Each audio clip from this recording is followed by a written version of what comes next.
जय सिया राम।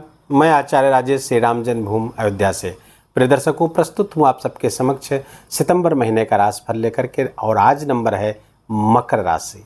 मकर राशि के जातकों के लिए जानेंगे उनके सितंबर का महीना कैसा रहेगा, स्वास्थ्य कैसा रहेगा सितंबर महीने में मकर राशि के जातकों का, उनके धनागमन को देखेंगे और धन संचयन को भी देखेंगे। शिक्षा, संतान, प्रेम, प्यार, व्यापार, व्यवसाय, गृहस्थ जीवन, भाग्य और करियर सब के बारे में विस्तार से जानेंगे। साथ ही ऐसे अद्भुत और सटीक उपायों के भी बारे में जानेंगे जिससे आपका ये सितंबर महीना आपके लिए बेहद खास और बेहद महत्वपूर्ण हो जाए। मकर राशि के जातकों के लिए सबसे पहले बता दूं कि वीडियो आपके चंद्र राशि पर आधारित है। यदि आपको अपनी चंद्र राशि नहीं पता है तो अपने प्रचलित नाम के आधार पर भी इस वीडियो को देख करके लाभ उठा सकते हैं। चंद्र राशि को देखने का एक ही तरीका है कि आप अपनी लग्न कुंडली उठाएं और देखें यदि चंद्रमा आपके 10 नंबर के राशि पर बैठा है तो आपकी मकर राशि हुई। पहले जानेंगे कि इस महीने ग्रहों ने आपके लिए कैसी फील्डिंग सेट की है, क्या योग बने हुए हैं ग्रहों के। बहुत संक्षेप में उसको जान लेते हैं कि आप राशि स्थान खाली है। द्वितीय स्थान पर धनेश धन स्थान पर ही कामधेनु योग बना करके वक्री होकर के शनिदेव गोचर कर रहे हैं। चेष्टा बल उनका खूब बढ़ा हुआ है और ठीक आगे अर्थात पराक्रम स्थान पर उपचय स्थान ये है और यहाँ पर राहु गोचर कर रहे हैं। राजयोग कारक होते हैं राहु तृतीय स्थान पर। तृतीय षष्ठे एकादशे राहु राजयोगो प्रचते कहा गया है। तृतीय स्थान पर राहु अच्छा परिणाम देते हैं। चतुर्थ स्थान खाली है। चतुर्थ स्थान के बाद पांचवें स्थान पर देवगुरु बृहस्पति 15 मई 2025 तक गोचर करेंगे। और वर्तमान में बहुत अच्छी खबर है कि 20 अगस्त से 100 दिन तक अर्थात लगभग 28 नवंबर तक देवगुरु बृहस्पति मृगशिरा नक्षत्र पर गोचर करेंगे और बहुत अच्छा परिणाम देंगे। आपके छठे स्थान पर मंगलदेव भूमिपुत्र मंगल गोचर करेंगे। 26 अगस्त से लेकर 20 अक्टूबर तक ये रहेंगे। ये टाइम नोट करते रहेंगे जो टाइम बोल रहा हूँ, तो इससे आप इस राशिफल का सर्वोत्तम लाभ उठा पाएंगे। क्योंकि इसी टाइम पीरियड में कौन सी सावधानियाँ बरतनी है और क्या आपको विशिष्ट उपाय करने की आवश्यकता है वो सब मैं बताता चलूँगा। और नोट करते रहेंगे तो इससे ज़्यादा लाभ आप लेंगे। सप्तम स्थान खाली है और अष्टम स्थान पर सूर्य और बुध बैठेंगे। सूर्य यहाँ पर 16 सितंबर तक रहेंगे। अष्टमेश अष्टम स्थान पर बैठेंगे। अच्छा गोचर ये रहेगा। अष्टमेश का अष्टम स्थान पर ही विपरीत राजयोग बना करके बैठेंगे। 16 सितंबर के बाद सूर्य भगवान गोचर कर जाएंगे कन्या राशि पर, आपके भाग्य स्थान पर चले जाएंगे और वहाँ पर रहेंगे 17 अक्टूबर तक। बुधदेव अष्टम स्थान पर रहेंगे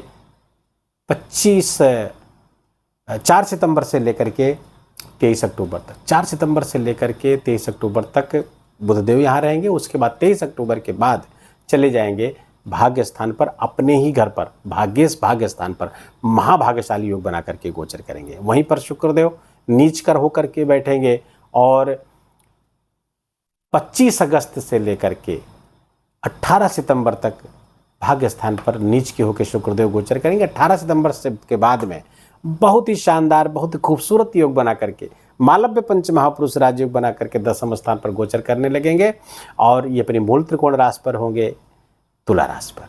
तो ये मालव्य पंच महापुरुष राजयोग बहुत शानदार राजयोग है। 5 महापुरुष राजयोगों में से बहुत श्रेष्ठ राजयोग है। और आपका एकादश स्थान और द्वादश स्थान खाली है। आइए जानते हैं इसका क्या परिणाम आपको प्राप्त होगा। तो सबसे पहले देखेंगे आपका स्वास्थ्य कैसा रहने वाला है सितंबर माह में। राशि के स्वामी द्वितीय स्थान पर गोचर कर रहे हैं तो फलतः जो रोग होगा वो रोग होगा आपकी ओवर ईटिंग के कारण। तो खाने पीने का ख्याल रखेंगे तो कहीं कोई समस्या नहीं होगी। एक बात और कि छठे के कारक छठे स्थान पर ही गोचर करने लगे हैं तो ये रोग ऋण शत्रु तीनों को समाप्त करने वाले हैं। तो बिल्कुल चिंता करने की जरूरत नहीं। स्वास्थ्य ऑलमोस्ट गुड रहेगा मकर राशि के जातकों के लिए। यदि आपकी कोई महादशा, अंतरदशा या मार्केस आदि की दशा नहीं चल रही है तो बिल्कुल चिंता करने की जरूरत नहीं।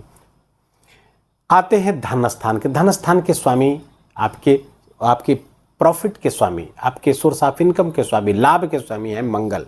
मंगल गोचर कहाँ कर रहे हैं? मंगल गोचर कर रहे हैं छठे स्थान पर। तो राशि के मतलब एकादशेश जब छठे स्थान पर गोचर करेंगे तो इसको लाभ भंग योग कहा जाता है। लेकिन यहाँ पर मंगल अपने कारकत्व वाले स्थान पर बैठे हैं तो आपकी अपनी प्रॉफिट जो होगी, यदि आप कानून के क्षेत्र से जुड़े हैं, जबरदस्त लाभ, जज हैं, लॉयर हैं, जबरदस्त लाभ, आप सर्जन हैं, आप डॉक्टर हैं, जबरदस्त लाभ आपको यहाँ से प्राप्त होता हुआ दिख रहा है। तो ये इन क्षेत्रों से जो जुड़े हुए हैं उनके लिए विशेष लाभ प्रॉफिट की स्थिति यहाँ पर बनाकर चलेंगे। मकर राशि के जातकों के लिए इसके बाद इन क्षेत्रों के अलावा जो लोग मिलिट्री से जुड़े हुए हैं, सेना से जुड़े हुए हैं, आर्मी से जुड़े हुए हैं, उन सब के लिए लाभ देगा और नौकरी लगने का भी योग बना, इन क्षेत्रों में नौकरी देने का भी योग बना करके मंगल गोचर करेंगे। प्रॉफिट एग्जैक्टली मनी के रूप में जो आता है वो शुरुआत में जो हमने न्याय क्षेत्र, चिकित्सा क्षेत्र आदि की बात की है, उनके लिए तो विशेष है। अन्य के लिए थोड़ा सा स्टकनेस आप महसूस करेंगे, थोड़ा सा लगेगा कि जितनी मात्रा में लाभ होना चाहिए वो नहीं हो पा रहा, क्योंकि आपका जो फोकस है न्यायालय, आपके जो पुराने मुकदमे हैं उनको समाप्त करने पे, जो लड़ाई झगड़ा उस मुकदमे हैं उनको आप समाप्त करने में अपने धन का व्यय करने वाले हैं, समय का भी व्यय करने वाले हैं। तो एक तरह से अच्छा ही है। हाँ देखिएगा, लड़ाई झगड़ा आपका ना हो, कहीं पे कोई न्याय विवाद ना पैदा हो, इसका ध्यान रखिएगा। धन आपका जो आएगा, जितनी भी मात्रा में आएगा वो रुकेगा। प्रॉपर्टी में निवेश का भी योग है, ये कराएंगे। जिस भी मात्रा में आएगा रुकने का जो वो है वो ज़्यादा है, रोक ज़्यादा पाएंगे आप, लेकिन खर्चे भी थोड़ा बहुत आपके बने रहेंगे। धन आगमन, धन और धन संचयन दोनों की स्थिति ऑलमोस्ट गुड है, बहुत बेहतर तो नहीं कह सकते, लेकिन ऑलमोस्ट गुड है। शिक्षा के लिए देवगुरु बृहस्पति यहाँ पर बैठे हुए हैं, मृगशिरा नक्षत्र पर गोचर करेंगे, तो ये बढ़िया है, शिक्षा के लिए बहुत अच्छा है। नए ज्ञान के लिए आप उत्सुक होंगे, नई जगह पे एडमिशन लेंगे, नए कोर्स में आप अपना एडमिशन ले सकते हैं, तो ये विशेष लाभ शिक्षा के लिए होता हुआ दिख रहा है। और त्रिकोण के स्वामी त्रिकोण में बैठेंगे, भले ही नीच के बैठे होकर के बैठेंगे, लेकिन ये भी शिक्षा के लिए एक तरह से आपके लिए परिणाम बेहतर लेकर आके आएंगे। त्रिकोण के स्वामी त्रिकोण बैठेंगे तो ये राजयोग भी हो जाता है, राजयोग बन जाता है। त्रिकोण के स्वामी, अच्छा ये त्रिकोण में शुक्र, अब केंद्र के भी स्वामी है, तो केंद्र त्रिकोण राजयोग भी बना करके बैठेंगे, तो शिक्षा के लिए बहुत बेहतर है, संतान के लिए बेहतर है। संतान पक्ष से अच्छे अच्छे समाचार आपको प्राप्त होते हुए दिख रहे हैं। संतान की उन्नति से आप विशेष प्रसन्न होंगे, संतान की जॉब लग सकती है या उनके इनकम में विशेष वृद्धि होती हुई दिख रही है, तो संतान पक्ष से भी समाचार अच्छे हैं। प्रेम प्यार के लिए भी समय अच्छा है, कहीं से कोई समस्या आती हुई नहीं दिख रही है। लेकिन ये जो समय है प्रपोजल के लिए अच्छा नहीं कह सकते, क्योंकि देवगुरु बृहस्पति वहाँ पर सप्तम राशि में बैठे हुए हैं। थोड़ा सा मामला अभी रुकना पड़ेगा आपको, सितंबर के बाद में प्रपोजल के लिए अच्छा हो जाएगा। गृहस्थ जीवन का सुख बिल्कुल बहुत बढ़िया बना रहेगा, कहीं से कोई समस्या आती हुई नहीं दिख रही। हाँ थोड़ा सा स्वास्थ्य में समस्या, जीवन साथी के स्वास्थ्य में समस्या हो सकती है, रक्तजन्य विकार हो सकते हैं, ब्लड प्रेशर की समस्या हो सकती है। आप स्वयं भी थोड़ा सा एक्सीडेंट वगैरह के प्रति थोड़ा सावधान रहना पड़ेगा सितंबर महीने में, खासकर 16 सितंबर तक विशेष सावधानी बरतते रहेंगे तो इस समय निकल जाएगा, कहीं कोई परेशानी नहीं होगी। हाँ धन आदि के निवेश के बारे में बहुत सोच समझकर 23 सितंबर तक निर्णय लीजिएगा। 4 सितंबर से 23 सितंबर तक के बीच में निवेश संबंधी कोई फैसला बहुत सोच समझ के करने की आवश्यकता है। भाग्य से आपके साथ में देखिए, भाग्य स्थान पर 4 ग्रहों का जमावड़ा आपके लिए भाग्य को लेकर के आएगा। पिता के भी स्वास्थ्य में सुधार होगा। 16 सितंबर के बाद में पिता के स्वास्थ्य में तो सुधार होगा, लेकिन ब्लड प्रेशर आदि की कोई समस्या, हार्ट संबंधी कोई समस्या है तो वहाँ पर विशेष सावधानी बरतने की आवश्यकता है। हालांकि सूर्यदेव जाएंगे तो उसको उस भाव को प्रकाशित करेंगे। पराक्रम पुरुषार्थ आपका बढ़ा चढ़ा रहेगा। राहु भी विशेष लाभदायक आप स्थिति में चल रहे हैं, गोचर उनके नक्षत्र का गोचर 8 सितंबर वाले, उसमें भी अच्छा परिणाम आपके लिए लेकर आएंगे। तो आपके एफर्ट, आपके कर्म से भाग्य आपका विशेष फ्लरिश होता हुआ दिख रहा, भाग्य भाव विशेष लाभ होता हुआ वहाँ से दिख रहा है। करियर के क्षेत्र में शुक्र मालव में राजयोग बनाकर के 18 सितंबर से आएंगे तो करियर को जबरदस्त रंगत देंगे। ऐसे लोग जो सोशल मीडिया इन्फ्लुएंसर हैं उनको विशेष लाभ प्राप्त होगा। कब से? 18 सितंबर से। दूसरे 18 सितंबर के बाद में जो लोग गीत कला संगीत आदि से जुड़े हैं उनको विशेष लाभ प्राप्त होगा। और जो लोग डांसिंग करते हैं, एक्टिंग करते हैं या ऐसे ही वीडियो बनाते हैं जो यूट्यूब के लिए, इंस्टाग्राम के लिए, फेसबुक के लिए, जिसमें एक्टिंग विशेष प्रधान है, उन सब के लिए भी बहुत अच्छा समय 18 सितंबर के बाद आएगा और ये इससे विशेष लाभ आपको प्राप्त होते हुए दिख रहे हैं। मंगल की दृष्टि यहाँ से चौथी दृष्टि भाग्य स्थान पर पड़ेगी। और ये दृष्टि मंगल की वहाँ पर उस भाव को अच्छा करने वाली है। हाँ, पिताजी के स्वास्थ्य को थोड़ा सा, चूँकि मंगल सूर्य भी वहाँ बैठेंगे, मंगल की भी दृष्टि पड़ेगी, 2 गर्म ग्रह है, इसलिए मैंने कहा हार्ट संबंधी अगर प्रॉब्लम हो, ब्लड प्रेशर संबंधी प्रॉब्लम हो तो थोड़ा सा सावधानी बरतने की आवश्यकता रही, अन्यथा बहुत अच्छा। पिता के भी जीवन में बहुत सारी अच्छाइयाँ आने वाली हैं। मंगल की दृष्टि द्वादश स्थान पर पड़ेगी, जो खर्चे को बढ़ाएगी, व्यय आपके होंगे, उनसे आपको थोड़ा सावधान बरतने की आवश्यकता है। मंगल की जो 8वीं दृष्टि है आपके राशि स्थान को देखेगी, अपनी उच्च स्थान को देखेगी, तो अच्छा करेगी, औरा बढ़ाएगी, आपके व्यक्तित्व को थोड़ा सा आवेगशील बनाएगी, साहस की वृद्धि देगी, रिस्क टेकर बनाएगी, लेकिन वहीं पर थोड़ा क्रोध भी बढ़ाएगी, तो वहाँ पर थोड़ा सावधान रहने की आपको आवश्यकता है।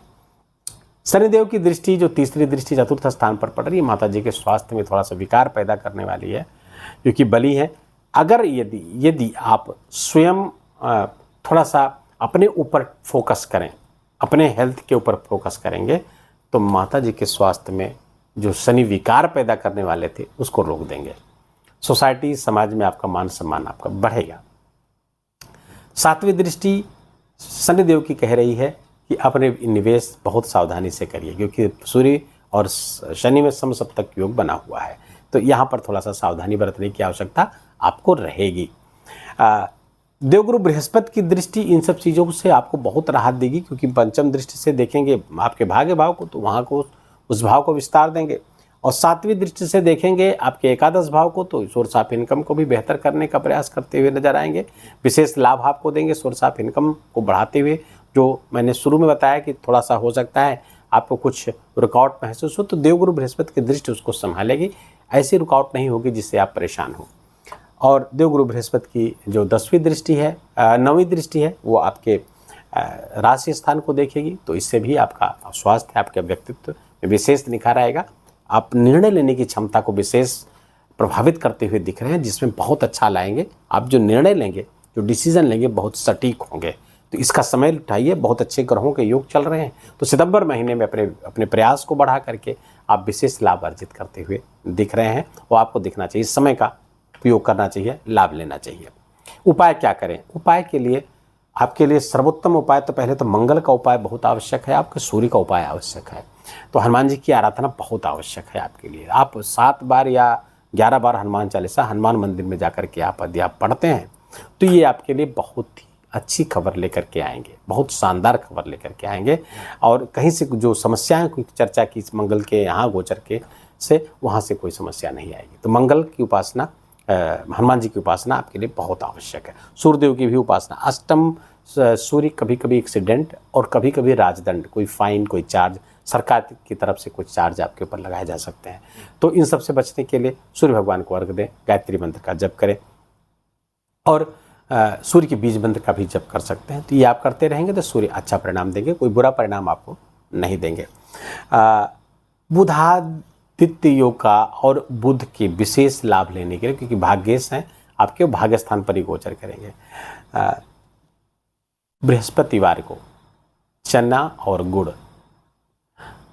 किसी अगर आपके पास भगवान विष्णु की प्रतिमा हो, राम जी की प्रतिमा हो, कृष्ण भगवान की प्रतिमा हो, तो वहाँ पर चढ़ा करके बंदरों को खाने के लिए डाल देंगे। बहुत ही शानदार ये छोटा सा प्रयोग बहुत शानदार परिणाम आपके लिए लेकर के आएगा। इसके बस इतने से उपाय करिएगा। हाँ, एक उपाय और करिएगा, क्योंकि शुक्र यहाँ पर नीच के रहेंगे, थोड़ी सी परेशानी यहाँ पे कर सकते हैं, तो उसके लिए क्या करना है, 18 सितंबर तक आप गुलाब जल डाल करके नहा, इसके बाद भी कर सकते हैं, इसके बाद भी गुलाब जल या कच्चा दूध डाल करके नहाइएगा। सोमवार शुक्रवार शंकर जी पर दही से अभिषेक करेंगे तो विशेष परिणाम आपको प्राप्त होंगे। वीडियो को विराम दें, इसके पहले व्रतों की चर्चा कर ली इस महीने में, एकादशी व्रत की, क्योंकि एकादशी व्रत का बहुत ज्योतिषीय महत्व है, इसलिए मैं इसको अपने वीडियो में जरूर शामिल करता हूँ। एकादशी व्रत करने से चंद्रमा, शनि, राहु, गुरु आदि कई ग्रह बहुत अच्छे हो जाते हैं, बहुत अच्छे परिणाम देते हैं। कुंडली में कैसे भी हो, एकादशी व्रत करते रहने से ग्रेजुअली इन सब में बहुत विशेष सुधार होता है, विशेष परिणाम, विशेष लाभदायी परिणाम लेकर के आपके लिए लेकर आते हैं। तो आइए, तो सबसे पहले तो एकादशी के बारे में जान लें। पद्मा एकादशी 14 सितंबर को है और इंदिरा एकादशी 28 सितंबर को है आपके लिए। इन सब के बीच में पितृपक्ष बहुत ही महत्वपूर्ण पर्व हमारे लिए आ रहा है। पितृपक्ष 19 सितंबर से लेकर 2 अक्टूबर तक पितरों को प्रसन्न करें। पितर हमारे अदृश्य सहायक हैं, अदृश्य सहयोगी हैं। पितर हमारे अगर अच्छे रहेंगे, प्रसन्न रहेंगे तो देवता भी हमसे प्रसन्न रहेंगे। पितर अप्रसन्न रहेंगे अर्थात नाराज रहेंगे तो देवता भी हमसे नाराज रहेंगे। हम चाहे जितनी पूजा पाठ यज्ञ जप तप कर लें। तो पितरों के लिए 15 दिन बहुत महत्वपूर्ण है। आप इन पे उनको श्राद्ध दीजिए, तर्पण करिए, तो पितर हमारे प्रसन्न रहेंगे हम पर। वीडियो का भी यहीं विराम देंगे। वीडियो अच्छा लगा हो, आपके काम का लगा हो, मेरा बोलना आपका सुनना दोनों सार्थक हुआ हो तो वीडियो को लाइक करिएगा, अपनों के साथ शेयर करिएगा। कमेंट में जय सिया राम लिखना बिल्कुल भी मत भूलिएगा। और चैनल पर नए हैं तो इसको सब्सक्राइब कर लीजिए, बेल आइकन की घंटी दबा लीजिए। कोई प्रश्न है, कुछ कष्ट पीड़ा है तो इसको भी आप पूछ सकते हैं अपने बर्थ डिटेल के साथ। अपना ख्याल रखिए, अपनों का ख्याल रखिए, माता पिता की खूब खूब सेवा करके उनका आशीर्वाद लीजिए। जय जय सिया राम।